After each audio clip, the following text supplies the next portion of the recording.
ಅದರಲ್ಲಿಲ್ಲ ಇಲ್ಲ ನಮ್ಮಲ್ಲಿ ಜೂಜು ಪರ್ಮಿಷನ್ ಅದ, ಸಾರಾಯಿಗೂ ಪರ್ಮಿಷನ್ ಅದ, ವೈಶ್ಯಾವೃತ್ತಿಗೂ ಪರ್ಮಿಷನ್ ಅದ, ದುಡ್ಡು ಕೊಟ್ಟರೆ ಲೈಸೆನ್ಸ್ ಕೊಟ್ಟರೆ ಎಲ್ಲದೂ ಪರ್ಮಿಷನ್.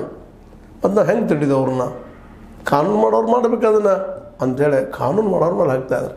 ಕಾನೂನು ಮಾಡೋರು ಹೇಳ್ತಾರೆ ಇಲ್ಲರಿ IPL ದುಡ್ಡು ಬರ್ತದೆ ಸಿಕ್ಕಾಪಟ್ಟೆ, ನಾವು ಯಾಕೆ ಬಂದ್ ಮಾಡೋಣ್ರಿ, ಅವು ಆ್ಯಪ್ ನಡೀತಿರ್ತಾವೆ. ಯಾರಲ್ಲ ನಾವು ಆಡಂತ ಹೇಳಿಲ್ರಿ ಅವ್ರಿಗೆ, ಕರೆಯಾಕೆ ಹೋಗಿ ಮನೆಗೆ ಹೋಗಿ ಆಡು ಬರ್ರಪ್ಪ ನೀವು ಒಂದು ಕರೆಯಾಕೆ ಹೋಗ್ತೀವಿ, ಅವರ ಬಂದು ನಾವೇನು ಮಾಡೋಣ್ರಿ, ಇಲ್ಲ ಬೇರೆ ಆಯ್ತು ಹಿಡಿತಾರೆ ಮತ್ತೊಂದು ಕಡೆ ಮಾಡ್ತಾರೆ, ಕಡೆಗೆ ಅಲ್ಲಿ ದುಡ್ಡು ಬರುತ್ತೆ ಅವ್ರ ಕಡೆ ಅಂತ ಇವರು ವಾದ ಮಾಡ್ತಾರೆ.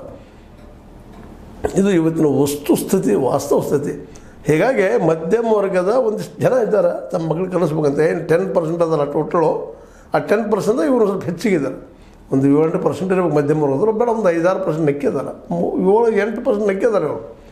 ಇವ್ರ ಮಕ್ಕಳು ಇವತ್ತು ದೇವ ಹೇಳ್ತಾ ಇದ್ದಾರೆ. ಇದ್ರಲ್ಲಿ ಭಾಳ ಜನ ಕಲಿದಿಲ್ಲ ರೀ, ಆದರೂ ಅಧಿಕಾರಶಾಹಿ ಮಕ್ಕಳಂತ ವಿಶೇಷ ಭಾಳ ಕಡಿಮೆ, ಎಲ್ಲೋ ಒಬ್ಬರ ಬರ್ಬೋದು.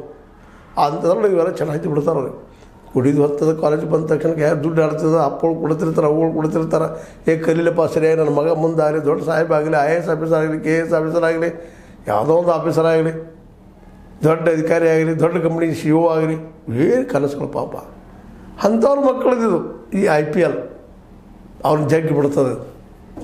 ಅವರು ಬ್ರಾಡವರು 11 ಮಂದಿ. ನಮ್ಮ ಬರ್ನಾರ್ಡ್ ಶಾ ಹೆಸರು ನೆನಪಿಟ್ಕೊಳ್ರಿ, ಅದನ್ನು ಬರ್ನಾರ್ಡ್ ಶಾ ಹೇಳಿದ್ರಿ ಅದನ್ನು, ಇಂಗ್ಲೆಂಡದ ಒಬ್ಬ ದೊಡ್ಡ ನಾಟಕಕಾರ. ಇವರೆಲ್ಲ 11 ಮಂದಿ ಆಡೋದು ನೋಡಿ ಏನು ಆಡ್ತಾರೆ ರೀ 5 ದಿವಸ ಇವರು.